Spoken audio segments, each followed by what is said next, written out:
Hello everyone, welcome and welcome back to my new video. I hope आप लोग अच्छे होंगे और अच्छे से पढ़ाई कर रहे होंगे।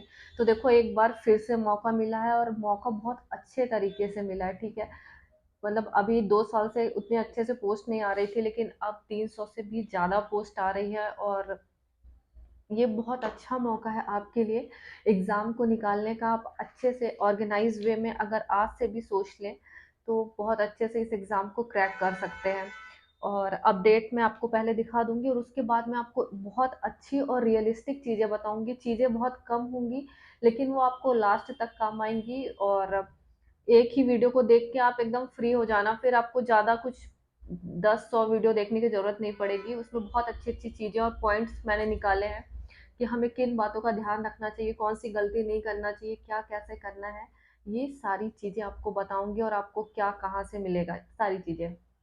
तो अपडेट देख लो पहले, फिर उसके बाद बाकी बातें बाद में करते हैं। तो ये देखिए, 3 तारीख का अपडेट है और आज 4 तारीख को मैं इस पर वीडियो बना रही हूँ। राज्य सेवा परीक्षा 2025 में ज्यादा पद होंगे। ठीक है, एमपीपीएससी की राज्य सेवा परीक्षा 2025 में पदों की संख्या ज्यादा होगी। इसकी कवायद शुरू हो गई है। सीएम डॉक्टर मनमोहन यादव के निर्देश पर विभागों ने इस पर काम करना शुरू कर दिया है। ठीक है, और आपको भी काम करना शुरू कर देना चाहिए। लेकिन यह तय है कि राज्य सेवा परीक्षा 2024 में जुड़ने से रह गए 100 से ज्यादा पद इस परीक्षा में जुड़ेंगे। ऐसे में पिछले 2 साल में सबसे ज्यादा पदों के लिए यह परीक्षा होगी। दरअसल 2024 की प्रारंभिक परीक्षा का रिजल्ट आ चुका है और अक्टूबर में मेंस है, लेकिन इसमें कुल 110 पद हैं। वही 2023 की परीक्षा में 229 पद हैं। जानकारी अनुसार इस बार 300 से ज्यादा पद रहेंगे। तो आप देख सकते हैं, ये देखिए आप। और तो इसके लिए आपको यहाँ पहुँचने के लिए बहुत ही मोटिवेट रहना पड़ेगा। अपडेट आपने देख लिया, अब आपको करना क्या है। ठीक है, आपको ये करना है कि आपको अभी से ही अपनी स्ट्रैटेजी बना लेनी है, अभी से तैयार हो जाना है।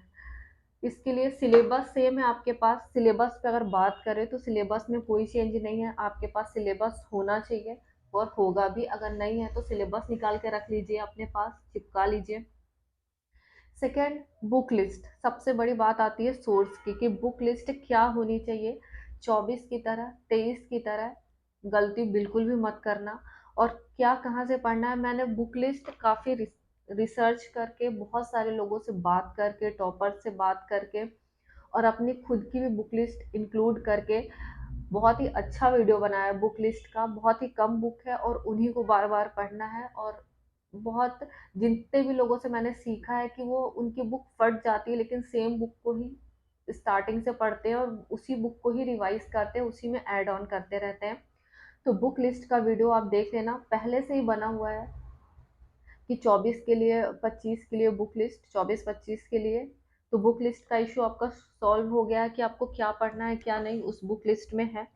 ठीक है, ऐड कर लो। फिर लास्ट तक चाहे कोई कुछ भी बोले, कोई भी बुक आ जाए, आपको उस अपनी बुक पे स्टिक रहना है और उन्हीं को बार बार पढ़ना है। ठीक है, इसके बाद अ, अब रही कि बुक लिस्ट हो गई, सिलेबस हो गया, अब तैयारी कैसे करनी है।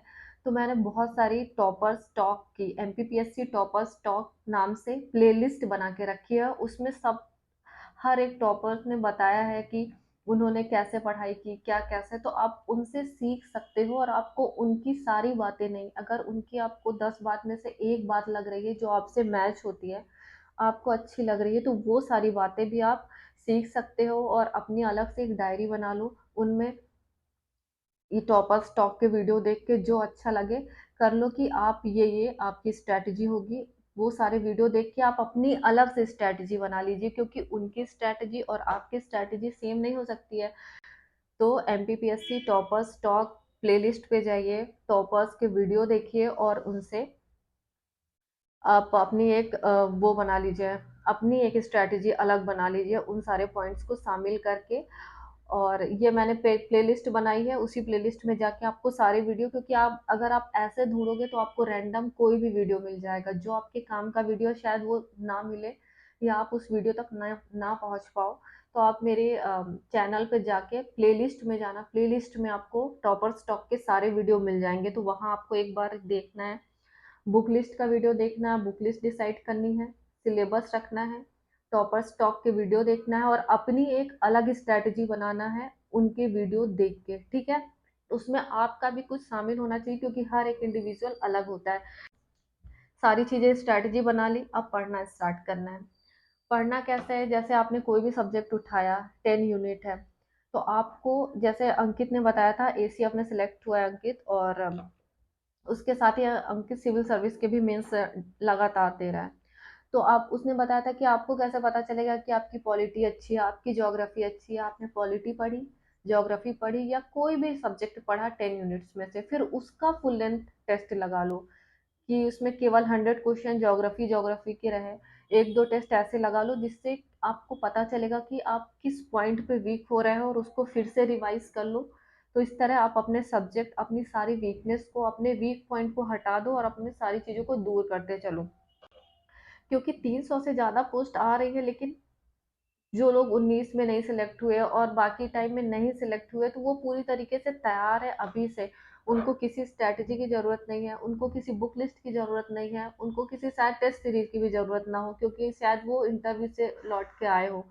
तो आपको अब बिल्कुल बहुत अच्छे से तैयार होना है, बिल्कुल इतना भी रिलैक्स नहीं हो जाना है कि अब तो 300 से ज़्यादा पोस्ट है और अब तो एग्ज़ाम निकलना ही निकलना है। नहीं, मेहनत बहुत ज़्यादा करनी पड़ेगी तभी निकलेगा। और सबसे पहला काम अभी क्या करना है आपको, जैसे कि आपको पता है कि आपको नोटिफिकेशन का एक पता चल गया है दायरा कि इस टाइम आएगा और इस टाइम तक एग्ज़ाम हो सकता है ना, फरवरी और मार्च तक। तो आपको क्या करना है, सबसे पहले, वैसे तो आपको 18 से लेके 24 तक के पेपर करने चाहिए, लेकिन सबसे पहले, क्योंकि जब आप पेपर देते जाते हो तो आप पिछली गलतियों को तो दूर करते जाते हो, लेकिन लास्ट गलती आपने क्या की, लास्ट, तो 24 का पेपर निकालिए और उसमें देखिए कि आपसे कहाँ गलती हुई है, गलती का रीज़न क्या है। क्या आपसे सिली मिस्टेक हुई है कि वो क्वेश्चन आपसे आता था लेकिन आपने गलती से गोला गलत भर दिया? क्या ना होने का रीज़न गोला गलत भरना है आपका, या फिर वो वो टॉपिक आपका वीक था, उससे आपसे बनता ही नहीं था तो आपसे नहीं बना, या फिर आपने पहले सही सोचा या आंसर चेंज करने से आपका सिलेक्शन नहीं हुआ कि आपने आंसर बदल दिया लास्ट टाइम में। तो इन सारी वीकनेसेस को आप अब एड्रेस करिए उस पेपर को देख के और उसके अकॉर्डिंग, क्योंकि कोई भी दो लोग हैं, उन दोनों के ना होने का रीज़न दोनों का अलग हो सकता है। हो सकता है कि एक का सिलेक्शन इसलिए ना हुआ हो कि उसने गोले गलत भर दिए हो और दूसरे का सिलेक्शन इसलिए ना हुआ हो कि उसको वो टॉपिक आता ही नहीं था, तो उसको गलत ही करके आना था। या फिर ये हो सकता है कि उसको आता था और उसने सिली मिस्टेक कर दी, आंसर बदलने से हो सकता है उसका। तो सबके होने और ना होने का रीज़न अलग होता है। तो आपका होने और ना होने का रीज़न बिल्कुल अलग होगा, तो ये फाइंड आउट करना बहुत ज़्यादा ज़रूरी है क्योंकि आपकी स्ट्रेंथ, आपकी वीकनेस, आप पूरी तरह से किसी को भी फॉलो नहीं कर सकते हैं क्योंकि हर इंडिविजुअल अलग तरीके से सोचता है, अलग तरीके से पढ़ता है। उसके याद करने पढ़ने का तरीका, क्वेश्चन को समझने का तरीका, वो कैसे एनालाइज करता है, सारी चीज़ें अलग होती हैं। तो आपको इन सारी चीज़ों पे वर्क करना है बहुत अच्छे से। अभी तो यही सारे पॉइंट आपको करने हैं, तो कोई भी, जैसे आप एग्जाम में अपने आप को, और हाँ एक बात और, कि सबसे बड़ी गलती ये करते हैं और बहुत सारे लोग कि जैसे एग्जाम देते हैं तो जैसे नहीं हुआ या फिर जो भी, तो उनको ऐसा लगता है कि हमें तो सब आता है, हमें तो सब आता है। नहीं, अब 25 का है तो अपने आप को हमेशा फ्रेशर मान के पढ़िए। ये सबसे बड़ी भूल करते हैं कि हम अपने आप को ज्ञानी मान के पढ़ते हैं। यही आपकी सबसे बड़ी गलती रहती है फेलियर की। अपने आप को, आप 25 से स्टार्ट कर रहे हैं, अपने आप को पहले ज़ीरो मानिए और 25 से एक फ्रेशर की तरह सिलेबस देखिए, हर एक पॉइंट को देखिए। आपने पहले पढ़ रखा है तो आपका वैसे ही, आप जैसे किसी टॉपिक को पढ़ेंगे वो आपका और लोगों के मुकाबले बहुत जल्दी कंप्लीट हो जाएगा। लेकिन जब आप अपने आप को फ्रेश स्टार्ट करेंगे ना, तो आप देखेंगे कि उसी टॉपिक में आपको 10 चीज़ें नई मिल जाएंगी और आप बहुत ज़्यादा सीखोगे और सीखने की प्रवृत्ति आप में बहुत ज़्यादा बढ़ेगी, ठीक है। तो अपने आप को फ्रेश स्टार्ट करना है कि सारी चीज़ों को नए सिरे से सब बहुत अच्छे से पढ़ना है, रिवाइज करना है। तो इस तरह चीज़ें आप प्लान कर सकते हैं और फिर अगर आप चीज़ों को ऐसे पढ़ते हैं तो आपका 2025 में आप सिलेक्शन भी ले लेंगे, क्योंकि तैयारी का तरीका वही रहता है, चाहे आप जब भी एग्ज़ाम दो, आपको इन्हीं सारी चीज़ों पर वर्क करना रहता है, सिलेबस पर, बुक लिस्ट आपकी क्या होनी चाहिए, ठीक है? और आपकी पर्सनल स्ट्रैटेजी क्या है, आप कैसे करोगे एग्ज़ाम में, और आपका जो सिलेबस कैस आपने कंप्लीट किया है कि नहीं किया है, आपसे गलती कहाँ हो रही है, आपने मॉक टेस्ट ज़्यादा से ज़्यादा लगाना है, तो ये सारी चीज़ें आपको आगे बढ़ाती हैं। तो इसमें मैंने आपको ये पोस्ट के बारे में बताने के साथ ये सारी चीज़ें भी बताई हैं, इनको अगर आप ध्यान रखेंगे तो आप बिल्कुल 2025 का प्री निकाल लेंगे। प्री क्या निकालेंगे, पूरा फाइनल सेलेक्ट हो जाएंगे, क्योंकि ये बेसिक चीज़ें हैं और इन्हीं बेसिक चीज़ें, हम छोटी चीज़ों को गलत करके ही बाहर होते हैं, कोई भी बहुत बड़ी मिस्टेक नहीं होती है हमसे, छोटी गलतियां, तो छोटी गलतियों पे ध्यान देना है आपको बेसिक चीज़ों में। ठीक है, आई होप आपको आज का वीडियो पसंद आया होगा, और वीडियो पसंद आया तो वीडियो को लाइक कर देना, शेयर कर देना और चैनल को ज़्यादा से ज़्यादा सब्सक्राइब करना। मिलते हैं नेक्स्ट वीडियो में, तब तक के लिए बाय।